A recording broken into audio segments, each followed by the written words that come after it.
The consequences of the January 6th riot at the U.S. Capitol still playing out this week. As the U.S. Capitol police officer killed in the assault is honored, and the U.S. Senate prepares for next week's impeachment trial, weighing whether former President Donald Trump incited an insurrection over his baseless election claims. You'll never take back our country with weakness. But extremism stems from more than anger over the 2020 presidential election, lawmakers warned Thursday. The irrefutable fact is that the threat of right-wing and more specifically, white nationalist terrorism has been growing for years. The previous administration failed to address this threat appropriately.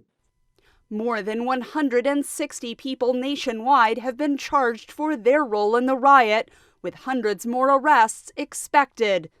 The Department of Homeland Security issuing a rare threat warning on domestic extremism, a growth in white nationalism, and a belief in conspiracy theories that can be manipulated by foreign adversaries, analysts warned. Russia in particular are employing decades-old tools of covert action to fan the flames of cultural conflict here in the U.S.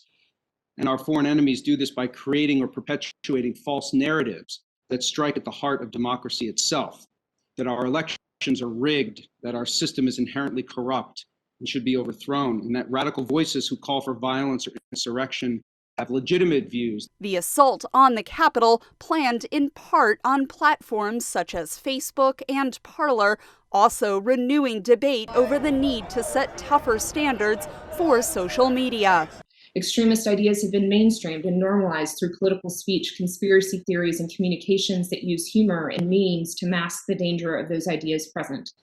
Consequently, there is a high likelihood of violence in the coming months on a range of softer targets. I do believe that we will be fighting domestic terrorism that has its roots and inspiration points from January 6th for the next 10 to 20 years. But left-wing extremists should also be considered part of the domestic threat, some House Republicans argue. Whether it's left-wing extremism, such as what we saw in Portland, Seattle, Kenosha, and even here in D.C., or right-wing extremism, as what occurred at the Capitol on January 6th.